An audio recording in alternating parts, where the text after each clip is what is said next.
एक तरफ दुनिया को अपना रौब दिखाने के लिए नेतन्याहू हमास पर जंगी कार्रवाई करने की बात करता है, लेकिन अंदर खाने नेतन्याहू और हमास जंगबंदी को लेकर ट्रूस ऑफर पर बात कर रहे हैं। इस बात का खुलासा एक लेबनानी न्यूज वेबसाइट के जरिए हुआ है। हिजबुल्लाह से वाबस्ता लेबनानी न्यूज वेबसाइट अल मयादीन ने बड़ा दावा करते हुए एक आर्टिकल पब्लिश किया है, जिसमें गजा जंग को लेकर इजराइल की तरफ से बनाए गए ट्रूस ऑफर की तफसीलात मौजूद है। इस आर्टिकल में हमास के जरायों ने बताया कि इजराइल की तरफ से पेश होने वाली तजवीज में 3 स्टेजेस शामिल होंगी। पहला फेज 35 दिनों तक चलेगा। अगर 35 दिनों के अंदर तजवीज पर कोई ठोस बात नहीं हो पाती है तो उसमें मजीद 1 हफ्ते का इजाफा कर दिया जाएगा। इस दौरान गजा पट्टी से इजरायली फौज भीड़ भाड़ वाले इलाकों से निकल सकती है, लेकिन उन इलाकों से फौज नहीं जाएगी जहां आबादी कम है। इसके अलावा वेबसाइट के दावे के मुताबिक इजरायली हुकूमत की निगरानी में तबाहशुदा अस्पतालों को बहाल किया जाएगा, लेकिन अस्पताल की मरम्मत और तामीर नहीं की जाएगी। इस दौरान IDF के वॉरप्लेन्स और सर्विलांस एयरक्राफ्ट गजा के ऊपर से रोजाना 6 घंटों तक नहीं उड़ सकेंगे और रोजाना 500 इमदादी ट्रक्स गजा पट्टी में दाखिल होंगे। इसके अलावा 50 साल से ज्यादा उम्र के 50 जख्मी फिलिस्तीनियों को रोजाना इलाज के लिए गजा छोड़कर किसी दूसरी जगह जाने की इजाजत दी जाएगी। पहले मरहले में इजरायली शहरी और खवातीन फौजियों में से चुने गए अनस्पेसिफाइड कैदियों की तादाद के बदले इजराइल 3 फिलिस्तीनी कैदियों को रिहा करेगा, जिनमें से कुछ लंबी सजा काट रहे हैं। अल मयादीन के हवाले से हमास के जरायों के मुताबिक दूसरा फेज 30 दिन तक जारी रहेगा और इस दौरान कैदियों के बदले में अनस्पेसिफाइड तादाद में फिलिस्तीनी कैदियों का तबादला किया जाएगा। इस मरहले में इजरायली फौज की गजा में तैनाती बरकरार रहेगी और इजराइल बेघर हो चुके फिलिस्तीनियों की उन रिहाइश गाहों पर वापसी को लेकर गौर भी करेगा। वहीं न्यूज वेबसाइट के मुताबिक तीसरे फेज के लिए टाइम फ्रेम या शर्तों को लेकर कोई तफसील नहीं दी गई है। इजराइल की तरफ से जारी किए गए प्रपोजल में अमेरिका, मिस्र और कतर गारंटर्स होंगे, लेकिन हमास की तजवीज में शामिल तुर्की और रूस नहीं होंगे। आपको बता दें कि हम या कोई दूसरा मीडिया इस खबर की तस्दीक नहीं करता है।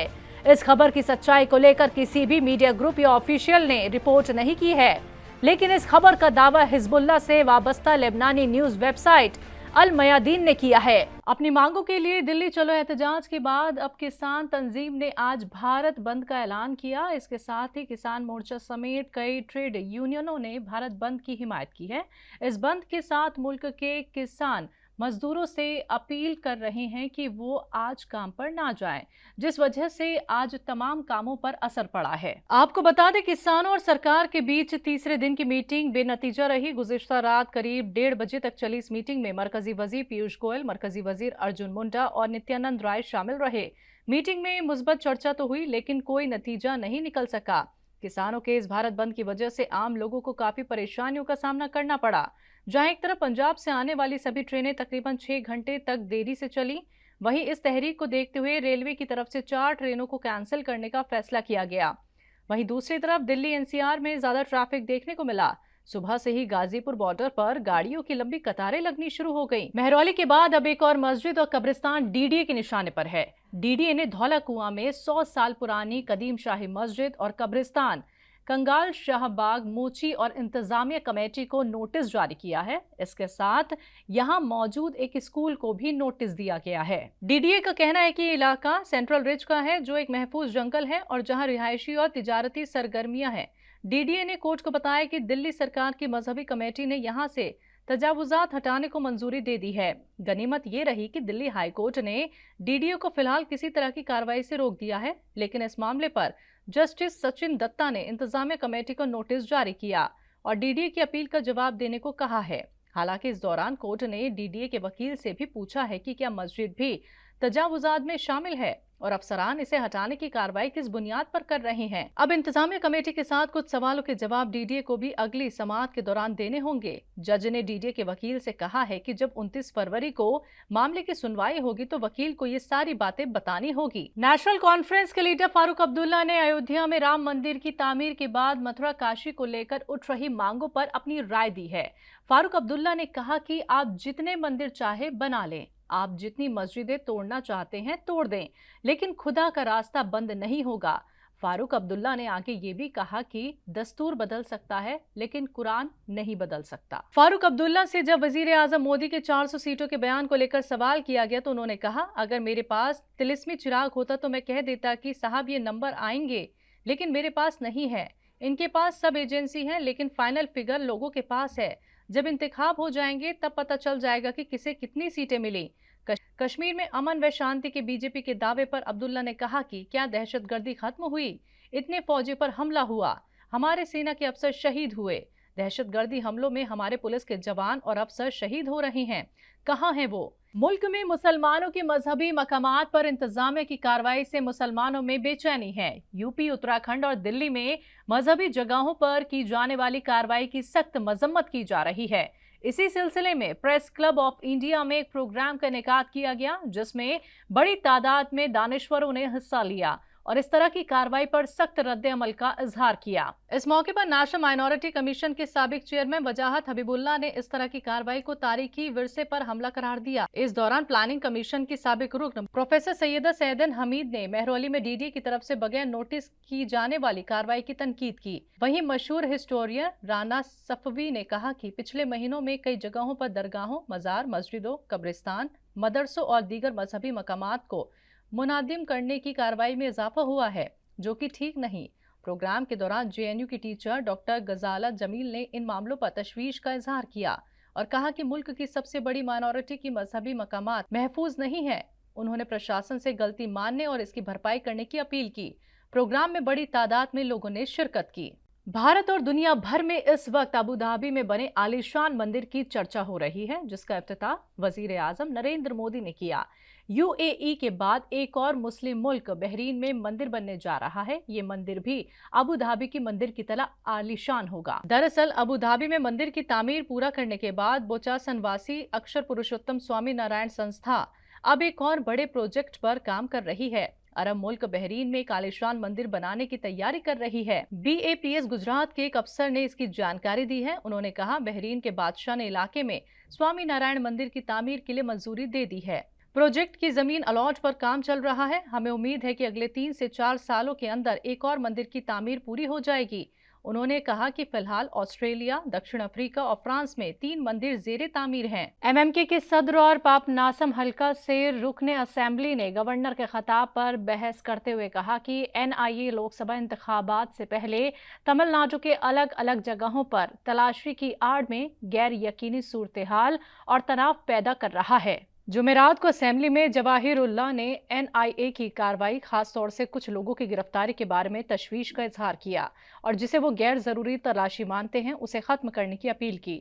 उन्होंने ऐसे मामलों में कम कार्रवाई करने पर जोर दिया। इसके अलावा जवाहिरुल्लाह ने लीज पर ली गई जमीन पर भी मस्जिदों की तामीर पर पाबंदी के बारे में फिक्र जाहिर की और सरकार से ऐसी परेशानियों को दूर करने की अपील की।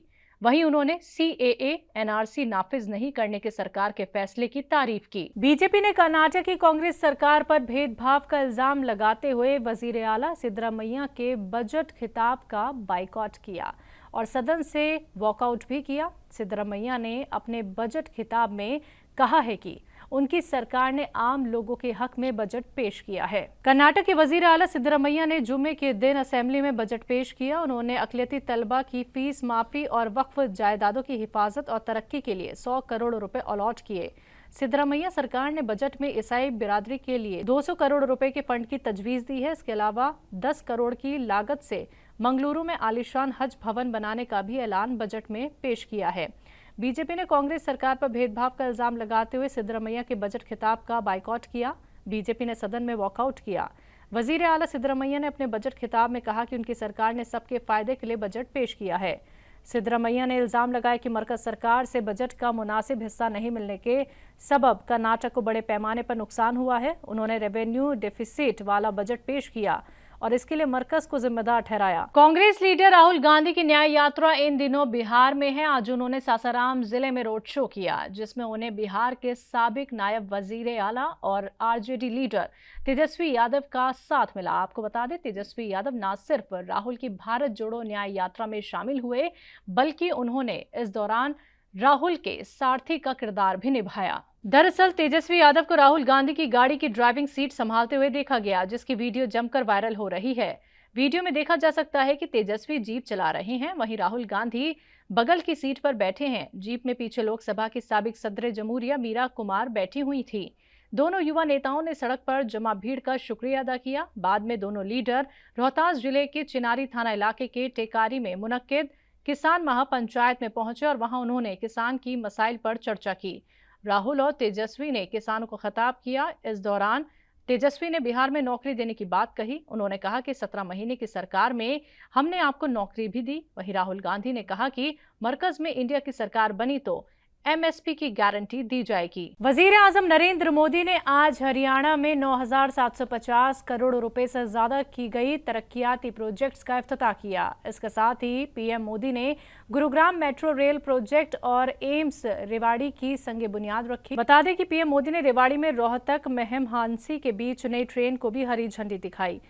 पीएम के साथ इस मौके पर हरियाणा के वजीर आला मनोहर लाल खट्टर, मरकजी वजीर राव इंद्रजीत सिंह भी मौजूद रहे। इस मौके पर वजीर आला मनोहर लाल खट्टर ने कहा कि आज का मौका और भी ज्यादा खास है। वहीं एम्स की संगे बुनियाद को लेकर पीएम मोदी ने कहा कि आज एम्स की बुनियाद रखी गई है, इफ्तिताह भी हम ही करेंगे। इससे आपको बेहतर इलाज भी मिलेगा और नौजवानों को डॉक्टर बनने का मौका मिलेगा। आप लोग कह रहे हैं जिसने 370 हटाया, जिसने 370 हटाया उस बीजेपी का टीका 370 सीटों से होगा। मगरिबी बंगाल में संदेश खाली तनाजे पर सियासत गरमाई हुई है। इसे लेकर बीजेपी और टीएमसी आमने सामने हैं। अब ये मामला सुप्रीम कोर्ट भी पहुंच गया है। दरअसल वकील आलोक श्रीवास्तव ने संदेश खाली के मुद्दे पर सुप्रीम कोर्ट में पीआईएल दायर की है और अर्जी में मांग की है कि कोर्ट की देखरेख में सीबीआई या एसआईटी की टीम मामले की जांच करे। अर्जी में संदेश खाली के मुतासिरीन के लिए मुआवजे की मांग की गई है। साथ ही अपनी जिम्मेदारी ठीक तरह से न निभाने के लिए मगरिबी बंगाल पुलिस के खिलाफ कार्रवाई की मांग की है। अर्जी में संदेश खाली मामले की जांच सूबे से बाहर ट्रांसफर करने की भी मांग की गई है।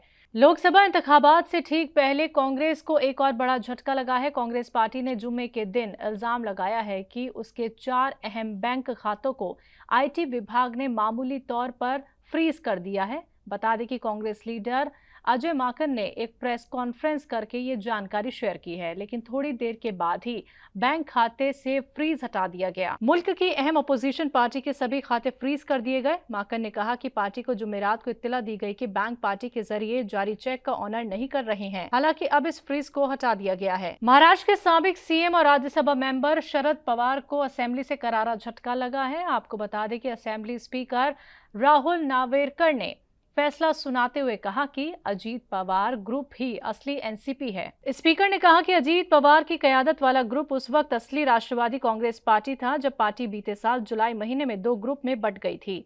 साथ ही अजीत और शरद पवार के खेमों के रुकन असेंबली की नाअहलियती पिटीशन भी खारिज कर दी। नावेरकर ने असेंबली कैंपस में अपने फैसले में कहा, रुकन असेंबली की नाअहलियती पिटीशंस की दरख्वास्त वाली सभी अर्जियां खारिज की जाती हैं। नाजरीन, मुल्क की बात में आज के लिए बस इतना ही। आप देखते रहें तहजीब टीवी। मुझे दीजिए इजाजत। आदाब।